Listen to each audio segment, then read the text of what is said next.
नजर करिए अन्य समाचारों पर। ललित वसोयाए इटालियाने नोटिस फटकारी। कांग्रेसના પૂર્વ એમએલએ વસોયાએ નોટિસ ફટકારી છે। વિસાવદર ચૂંટણી સમયે બદનામ કરવાનો આરોપ મુકાયો। ગોપાલ ઇટાલિયા સામે બદનામીની નોટિસ ફટકારાઈ। 10 કરોડનો બદનામીનો દાવો કરતી નોટિસ અપાઈ છે। ચૂંટણી સમયે ખોટી રીતે બદનામ કરવાનો પ્રયાસ કરાયો હોવાનો આરોપ મુકાયો છે। વસોયાએ વકીલ મારફતે આ નોટિસ આપી છે। નોટિસ પર એમએલએ ગોપાલ ઇટાલિયા બોલ્યા, મને નોટિસથી ડર નથી લાગતો, જવાબ આપીશ। ગોપાલભાઈ ઇટાલિયા ને મેં માનહાનિના દાવા માટેની નોટિસ પાઠવી છે। વિસાવદર ધારાસભાની પેટા ચૂંટણીની અંદર ગોપાલ ઇટાલિયાએ સ્ટ્રિંગ ઓપરેશનના નામે ખોટી રીતે મને જે બદનામ કરવા માટેનો પ્રયત્ન કર્યો હતો, એ પ્રયત્ન બાદ મેં મારી ગુજરાત પ્રદેશ કોંગ્રેસના સૌ આગેવાનો સાથે, મારા એડવોકેટ સાથે મેં વાત પણ કરી છે અને મારી માનહાનિ થઈ હોય એવું હું માની રહ્યો છું। મારી કોંગ્રેસના મિત્રોને એટલી જ વિનંતી છે કે નોટિસ કરીને વકીલને બીવડાવવાની કોશિશ ન કરો। એ અમારું કામ છે નોટિસ આપવી, એટલે બધા પોતપોતાની જવાબદારી નિભાવે। મને નોટિસ હાથમાં આવશે ત્યારે હું વાંચીને પછી નોટિસ તો હાથમાં આવવાથી હજી નોટિસ જ મળી નથી। કઈ નહીં ભાઈ, હવે ધંધા વગરના થઈ ગયા છે, નવરા થઈ ગયા છે, કામકાજ કઈ વધ્યું નથી એટલે આ ચાલુ કર્યું છે। વડોદરાથી સમાચાર। ગેસ પાઇપલાઇનમાં બ્લાસ્ટ। વાઘોડિયા રોડ વિસ્તારમાં આવેલી સુંદરમ આઇકોન સોસાયટીમાં ભયાનક બ્લાસ્ટની ઘટના બની। સવારે સી ટાવરના ફ્લેટ નંબર 101માં ધડાકો થયો। મકાન માલિક મિતુલભાઈ ગંભીર રીતે દાઝતા હોસ્પિટલમાં ખસેડાયા। બ્લાસ્ટના કારણે મકાનમાં માલ સામાનને નુકસાન પહોંચ્યું। પ્રચંડ અવાજથી આસપાસના રહીશો ઘરથી બહાર દોડી આવ્યા। ગેસ પાઇપલાઇન લીકેજ હોવાથી દુર્ઘટના સર્જાઈ હોવાનો પ્રાથમિક અંદાજ છે। ફાયર બ્રિગેડ અને ગેસ કંપનીની ટીમે સ્થળ પર પહોંચી તપાસ હાથ ધરી। અમરેલી સિવિલમાં હિટ એન્ડ રનમાં મોટો ખુલાસો। જૂની અદાવતમાં હત્યાનો પ્રયાસ થયાનો ખુલાસો થયો। જૂની માથાકૂટમાં 3 લોકો પર કાર ચડાવી દેવાઈ હતી। અમરેલી પોલીસે હિટ એન્ડ રનમાં ખુલાસો કર્યો। સાવરકુંડલામાં 2 દિવસ પહેલા મારામારીની ઘટના બની હતી। મંદુકના કારણે આ ઘટનાને અંજામ અપાયો હતો, જેમાં સામસામી અદાવતમાં કાર ચડાવી દેવાઈ હતી, જેમાં ઈજાગ્રસ્ત 3 વ્યક્તિઓ પૈકી 2 વ્યક્તિને ગંભીર ઈજા પહોંચી। સિવિલ હોસ્પિટલમાં 2 લોકો સારવારમાં હતા તે સમયે ચા પીવા જતા આ બનાવ બન્યો। પોલીસે હત્યાના પ્રયાસનો ગુનો નોંધી આરોપીઓની શોધખોળ શરૂ કરી છે।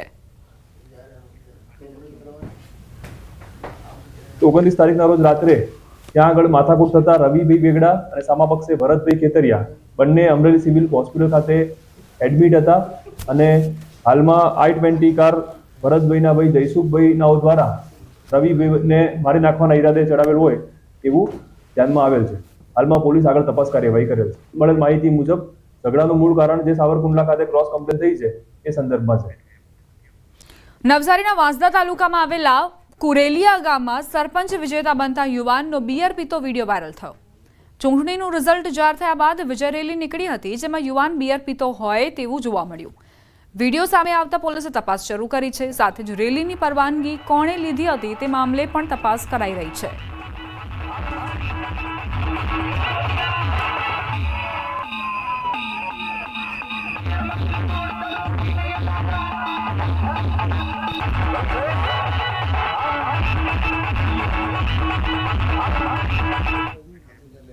સમાચાર નવસારીથી પ્રાપ્ત થઈ રહ્યા છે। રોલો પાડવા હાથમાં હથિયાર સાથે રીલ બનાવી, ઘાતક હથિયાર સાથે રીલ બનાવી વાયરલ કરાઈ। નવસારી જિલ્લાના બિલીમોરા શહેરની આ ઘટના। હથિયાર યુવાન પાસે ક્યાંથી આવ્યું તે એક સવાલ છે। પોલીસ અધિક્ષકે તપાસના આદેશ આપ્યા। ન્યૂઝ 18 ગુજરાતી વાયરલ વિડીયોની પુષ્ટિ નથી કરતું। સુરતમાં પોલીસના ગેરવર્તનનો વિડીયો વાયરલ થયો છે। ખાણીપીણીની હોટેલના માલિક સાથે ગેરવર્તન। પોલીસ જવાનનો વિડીયો વાયરલ થયો। રાત્રે મોડે સુધી કેમ હોટેલ ચાલુ રાખી તેમ કહી માર મરાયો। અભદ્ર ભાષાનો ઉપયોગ કરી થપ્પડો ઝીંકી। જૂનાગઢ તાલુકાના ડુંગરપુર ગામે એસટી બસનો સ્ટોપ ન અપાતા 50થી વધુ વિદ્યાર્થીઓએ રસ્તા રોકો આંદોલન શરૂ કર્યું છે। અંતે એસટી વિભાગના ડેપો મેનેજરે સ્થળ પર આવી બસને ઊભી રાખવાની બાંહેધરી આપતા મામલો થાળે પડ્યો હતો।